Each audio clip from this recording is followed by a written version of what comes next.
ये कहानी हिमालय की बेटी के ये चलिए स्टार्ट करते हैं। दक्ष राजा की कन्या सती ने भगवान से यह वर प्राप्त कर लिया था कि हर जन्म में वह शिव को पति के रूप में प्राप्त करे। पार्वती के रूप में उसने पर्वतराज हिमालय के घर में जन्म लिया। उसके जन्मते ही हिमालय का महत्व और अधिक बढ़ गया। दूर दूर से आकर ऋषि मुनि आश्रम बनाकर रहने लगे। हिमाचल ने भी उनको पर्याप्त मान सम्मान दिया। चारों ओर सुंदर पर्वत पर सदैव फल फूल एवं नवनी वृक्ष प्रकट हुए। वहां पर नाना प्रकार के मड़ियों की खाने प्रकट हो गए। सब नदियां पर्वत जल को लेकर बहने लगी। पशु पक्षी आपस में प्रेम पूर्वक रहने लगे। सब जीवन जंतु रहने लगे। पार्वती जी ने आने से पहले हिमालय हर प्रकार से समृद्ध हो गया। नारद जी की इसकी खबर लगी तो वह वीणा बजाते हुए हिमालय से मिलने चल दिए। पर्वतराज के आदर से सम्मान पूर्वक उनका स्वागत किया और चरण धोकर उन्हें सुंदर आसन पर बैठाया। नारद जी ने आने के हिमालय अपने भाग्य की सराहना की और पार्वती जी ने विषय के पूछा, तुम्हारी यह कन्या सब गुणों की खान है। यह स्वभाव से ही सुंदर और सुशील और चतुर है। उमा, अंबिका तथा भवानी इनके नाम है। यह कन्या समस्त लक्षणों से भी संपन्न है। यह अपने स्वामी को सदैव होगी।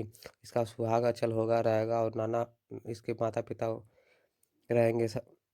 उसके बाद इसकी सेवा करने वाले के लिए कुछ भी दुर्बल नहीं होगा। इनका नाम स्मरण से करके स्त्रियां संसार में पतिव्रत रूप से तलवार की धार पर चढ़ जाएंगी। तुम्हारी इस सुशील कन्या का विवाह शिव जी किससे होगा? इसके लिए तुम्हें तपस्या करनी पड़ेगी। तपस्या कुछ कठिन जरूर है, पर इसके डरने की आवश्यकता नहीं है। भगवान शिव की तपस्या से शीघ्र ही प्रसन्न हो जाते हैं। और यह कहकर नारद जी सबको आशीर्वाद देकर वहां से चले गए। पर्वतराज को एकांत में पाकर उनकी पत्नी रानी मैना ने कहा, हे नाथ, मैं तो देवर्षि की बात समझ नहीं पाई। कन्या के योग्य घर और कुल उत्तम हो तभी विवाह कीजिए, नहीं तो कन्या कुंवारी रखना ठीक है। उमा, तुम मुझे प्राणी से भी अधिक प्यार करती, योग्य के वह साथ कन्या के न देना हमें मूर्ख बताएंगे। पर पार्वती जी ने यह मन में निश्चय कर लिया कि वह शिव जी को ही अपने पति के बनाएगी। माता पिता की आज्ञा पाकर पार्वती जी वन में जाकर तपस्या करने लगे।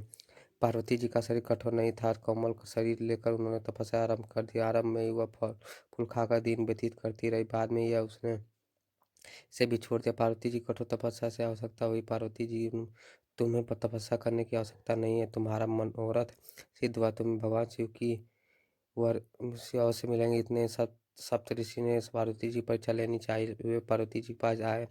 ऋषिगणों ने पार्वती जी के पास आकर पूछा, पार्वती जी, तुम यह कठोर तपस्या किस हेतु कर रही हो? किसकी आराधना कर रही हो और यह चाहती हो? हमसे स्पष्ट कहो। ऋषिगणों की बात सुनकर पार्वती जी ने लज्जाते हुए कहा कि मुनिवर, मैं शिव को अपना पति के रूप में तपस्या की है। देवर्षि नारद जी के कहने पर मैंने यह तपस्या की। पार्वती जी की बात सुनकर ऋषिगण हंस हंस पड़े। उन्होंने कहा, पर्वत की बेटी होने के कारण तुम्हारा नाम पार्वती है। तुम्हारा विचार दृढ़ होना चाहिए। नारद जी का उपदेश सुनकर यह किसका भला है? नारद जी ने यह दक्ष पुत्रों को जान को उपदेश दिया।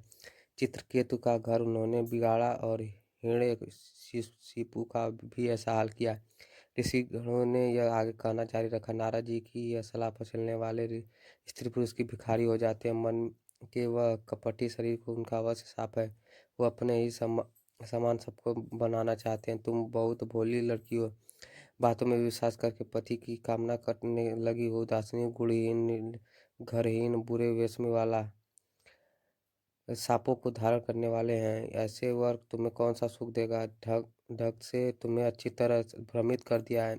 सती की कहानी नहीं जानती। उन्हें शिव के विवाह किया और शिव ने यज्ञ में मरवा डाला। शिव जी की निश्चय है कि उन्होंने किसी बात की चिंता नहीं की। भीख मांग कर खाने स्मशान घाट में भभूत लगाए हुए घूमते रहते हैं। वह अपना भला चाहे। उन्होंने वर के रूप में प्राप्त करने का विचार त्याग दो। हम तुम्हारा विवाह बैकुंठ में रहने वाले ऋषि पति विष्णु से कर देंगे। ऋषियों ने इतना सब सुनते हैं के बाद पार्वती जी भी जरा से भी विचलित नहीं हुई और बोली, आप लोगों से ने जो कहा सब सत्य, पर मेरी प्रतिज्ञा अटल है। मैं शिव जी से ही अतिरिक्त किसी दूसरे को अपना पति नहीं बनाऊंगी। पार्वती जी के अटल निश्चय के सामने ऋषिगण हार गए हुए। पार्वती जी मन को डिगा न सके।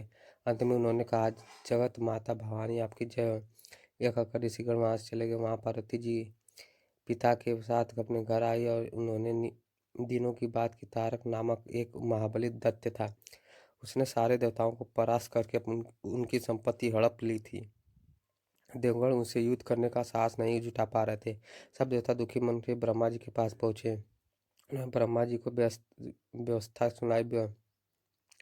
तब संभव हो सकेगा, अतः शिव जी का पुत्र होना जरूरी है, पर इसके पहले कामदेव को शिव जी के पास भेजना जरूरी है। बिना कामदेव के जरिए शिव जी का गृहस्थ धर्म में प्रवेश करना असंभव है। देवताओं का यह कामदेव की विनती की। कामदेव की सारी बात सुनकर कहा, शिव जी से विरोध करने में मेरी भलाई नहीं है, पर मैं तुम लोगों की सहायता अवश्य करूंगा।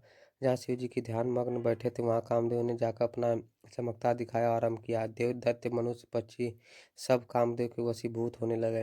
पेड़ पौधे इसके प्रभाव से युक्त हुए बिना नहीं रह सके। 2 घड़ी तक सारे ब्रह्मांड में कामदेव का चमत्कार फैल गया। किसी तरह कामदेव डरते डरते शिव जी के पास पहुंचे।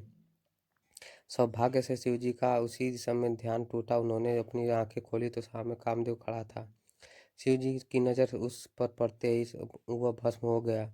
कामदेव की पत्नी का जब सुना कि पति का शिव जी के दृष्टि में भस्म कर दिया है, तो रोती चिल्लाती शिव जी के पास पहुंची। शिव जी ने प्रार्थना करते हुए वह दया की भिक्षा मांगने लगी। शिव जी की उसकी प्रार्थना से प्रसन्न होकर उन्होंने बोले, रति, आज से तुम्हारे पति का नाम अनंग होगा। वह बिना शरीर के ही सबको प्रभावित करेगा। ये कहानी आपको अच्छी लगी तो मेरे चैनल को सब्सक्राइब और लाइक